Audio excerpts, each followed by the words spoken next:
She's a real rancher's wife, unlike you. My mother's words cut through the air like a knife as she stood in my grandmother's kitchen. No, Jessica's kitchen now. My brother's wife smiled smugly, already rearranging the copper pots that had hung in the same spots for 40 years. My name is Eleanor Mason, and at 32, I was watching my family hand over my grandmother's beloved Silver Creek ranch to my sister-in-law, completely ignoring Gran's final wishes. The ranch needs someone who'll be here full-time, my father added, not meeting my eyes. Jessica and Michael will keep it running properly. You're too busy with your wildlife research to manage a ranch. I ran my hand along the weathered kitchen counter, remembering all the mornings I'd spent here with Gran, learning her secret recipes, listening to her stories about the land that had been in our family for 3 generations. The same land I'd spent every summer on since I was 6, learning every creek, every trail, every secret it held. Besides, Jessica chimed in, adjusting her perfectly styled hair. Michael and I have plans to modernize. This place is stuck in the past. We're thinking of adding an event venue, maybe turning some of the pastures into an ATV park. My stomach churned at her words, but I kept my face neutral. Gran would have hated that. She'd spent her life preserving the natural beauty of Silver Creek, protecting the delicate ecosystem that made it special. You're awfully quiet, Eleanor, Michael said, throwing an arm around Jessica's shoulders. No protests, no arguments about Gran's wishes. I smiled, surprising them all. Congratulations. I hope you enjoy the ranch. Their triumphant expressions faltered slightly at my calm acceptance. They'd expected a fight, tears, maybe even threats of legal action. Instead, I picked up my bag and headed for the door. That's it, my mother called after me. You're not going to cause a scene. I turned back one last time, taking in the kitchen where I'd spent so many happy moments with Gran. No scene needed. Everything's exactly as it should be. What my family didn't know, what Gran and I had kept between us during those final months, was about to change everything. I climbed into my truck, fighting back a smile as I remembered our last conversation. They'll try to take it, Gran had said, her voice weak but her eyes sharp as ever.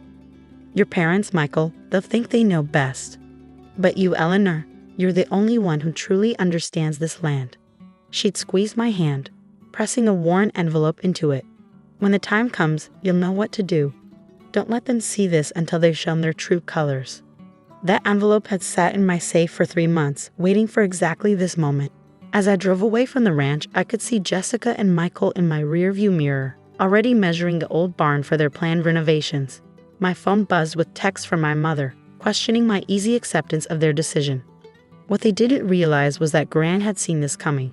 She'd watched as Jessica played the perfect daughter-in-law, as Michael pretended to care about ranching while eyeing the property's development potential. She'd noticed how my parents gradually dismissed my connection to Silver Creek, despite the fact that I'd spent every free moment helping her maintain it while pursuing my career in wildlife biology. I pulled over at my favorite spot, a hilltop overlooking the ranch's north pasture. The late afternoon sun painted the landscape in shades of gold, illuminating the wild horses that still roamed this section of the property. This was what Gran had protected all these years, what Jessica and Michael would destroy with their modernization plans. Opening my phone, I sent a single text to Mr. Harrison, Gran's lawyer. It's time. His reply came immediately. Documents ready. Meeting tomorrow at 9 a.m. I smiled, watching a red-tailed hawk circle lazily overhead. Gran always said timing was everything, whether you were harvesting crops, tending cattle, or dealing with family drama. She taught me patience, taught me to wait for the right moment. Tomorrow, my family would learn what Gran and I had known all along, that sometimes the quietest person in the room held all the cards. The envelope in my safe contained more than just papers. It contained the truth about Silver Creek Ranch and its future. As the sun set behind the mountains, I took one last look at the land I loved. Let them celebrate tonight, I thought. Let them make their plans and dream their dreams of profit and progress. Tomorrow would change everything. The next morning, I walked into Mr. Harrison's office exactly at 9 a.m., dressed in my grandmother's old leather jacket. My family was already there, looking confused and slightly annoyed at being summoned. What's this about, Eleanor? My father demanded. We have contractors coming to the ranch this morning to discuss the venue plans. Jessica nodded, tapping away on her phone. We've already got 3 weddings provisionally booked for next summer. The deposit money is. I wouldn't spend that money just yet, Mr. Harrison interrupted, pulling out a thick folder. There's something you all need to see. He handed each of them a copy of a document, keeping his expression professionally neutral. I watched their faces as they read, savoring the moment their triumphant smiles began to fade. This can't be right, my mother stuttered, looking up at Mr. Harrison. The ranch was transferred to Michael and Jessica yesterday. Actually, Mr. Harrison said, what you transferred yesterday was only the residential portion of the property, the house and immediate surroundings. The main ranch land, approximately 2,800 acres, was legally transferred to Eleanor 3 months ago, before Mrs. Mason's passing. The silence in the room was deafening. Jessica's phone slipped from her fingers, clattering on the desk. But that's impossible, Michael protested. Gran didn't, she wouldn't. I pulled out my own copy of the deed, along with Gran's letter. She did. Gran knew exactly what you planned to do with the ranch. She heard you and Jessica talking about developers last Christmas, when you thought everyone was asleep. My father's face had turned an interesting shade of red. You knew about this? All this time, you let us think. I let you show who you really are, I said quietly. Gran wanted to be sure she was making the right choice. Yesterday proved she did. Mr. Harrison cleared his throat. Mrs. Mason was very specific in her instructions. The main ranch land, including all grazing rights, water rights, and mineral rights, belongs to Eleanor. She also stipulated that the land must maintain its current agricultural and conservation status for a minimum of 20 years. Jessica's face crumpled.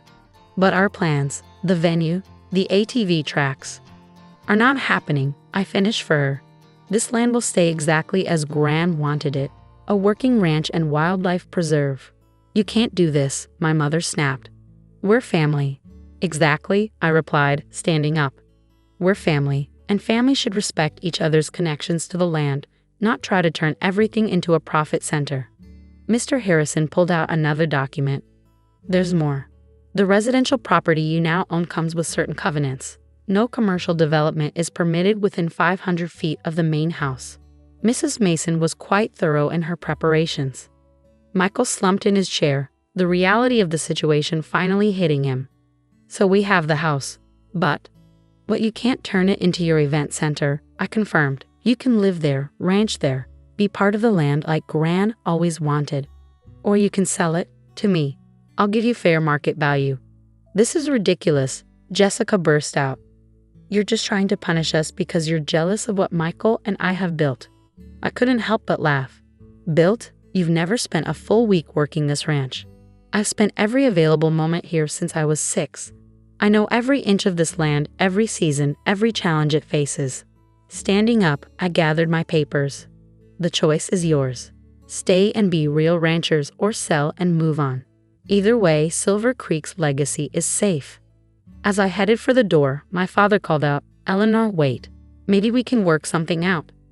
I turned back, seeing the calculation in his eyes. Some things never changed. There's nothing to work out, I said firmly. Gran made her choice, and I'm honoring it. The land stays as it is. Walking out of Mr. Harrison's office, I felt lighter than I had in months. The weight of keeping Gran's secret was finally gone, replaced by the responsibility she trusted me with. My phone buzzed. A text from Carlos, the ranch foreman who'd worked with Gran for 20 years. Heard the news. The hands are celebrating. When do you want to start planning spring rotation? I smiled, thinking of all the projects Gran and I had discussed during her final months. The expanded wildlife corridors, the sustainable grazing programs, the educational partnerships with local schools, all the plans she trusted me to carry out. Behind me, I could hear my family's raised voices through the office door, probably already plotting their next move. But it didn't matter anymore. Silver Creek's future was secure, just as Gran had planned. 6 months after the meeting in Mr. Harrison's office, Silver Creek Ranch was flourishing in ways my grandmother would have loved. The spring wildflowers painted the meadows in brilliant colors, and the wildlife corridors we'd established were already showing signs of increased activity. I was checking the north pasture fence line when I saw a familiar truck pulling up the main drive. Michael and Jessica had finally made their decision. We're selling, Michael announced without preamble as I approached. The house, the immediate property, all of it. You win, Eleanor. I wiped my hands on my jeans, studying my brother's face. He looked different, humbled, maybe. Jessica sat in the truck, her designer clothes replaced by more practical attire, though she still wouldn't meet my eyes. This was never about winning, I replied. It was about protecting what Gran built. Yeah, well, Michael shuffled his feet. We figured that out. These past months, trying to actually run even this small part of the ranch. It's not what we thought. I nodded, remembering Gran's words. The land teaches you who you really are. We've got the paperwork ready, he continued. Market value, like you offered. We're moving to Denver. Jessica's got a job offer there.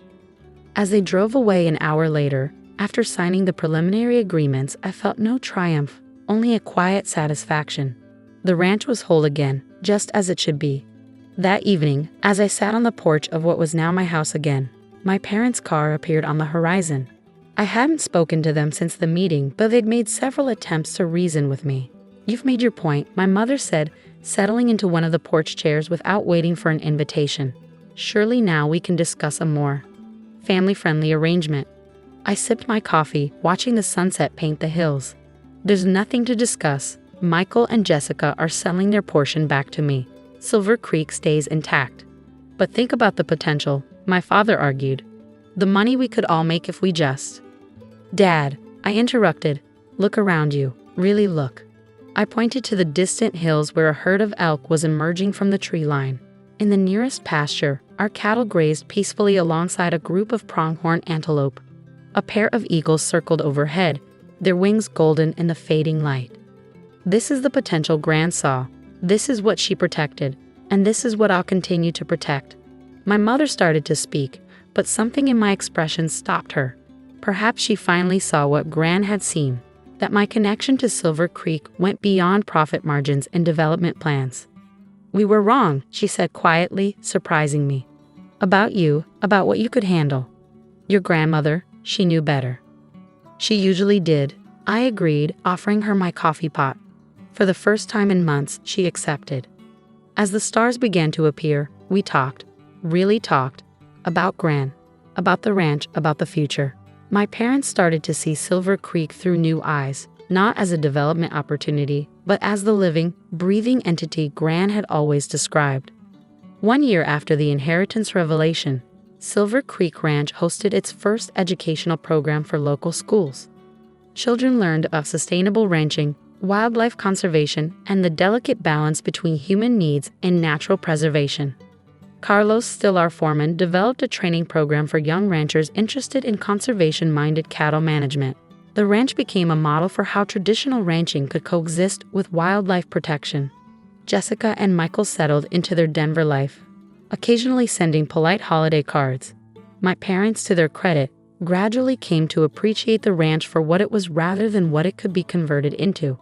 One evening, as I sat in Gran's old kitchen, now mine again, I found a note tucked inside her recipe box that I hadn't noticed before. Dearest Eleanor, if you're reading this, the ranch is in your hands, just as it should be. You understand something the others never did, that Silver Creek isn't just land to be used, it's a legacy to be protected. Your quiet strength, your patience, your love for this place. These are the qualities of a true rancher. Remember, sometimes the biggest victories come not from fighting, but from standing firm in what you know is right. All my love, Gran. I traced her familiar handwriting, smiling as I heard the distant howl of coyotes, nature's evening chorus that Gran had loved so much.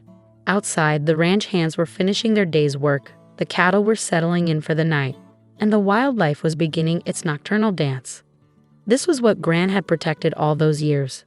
This was what she trusted me to continue.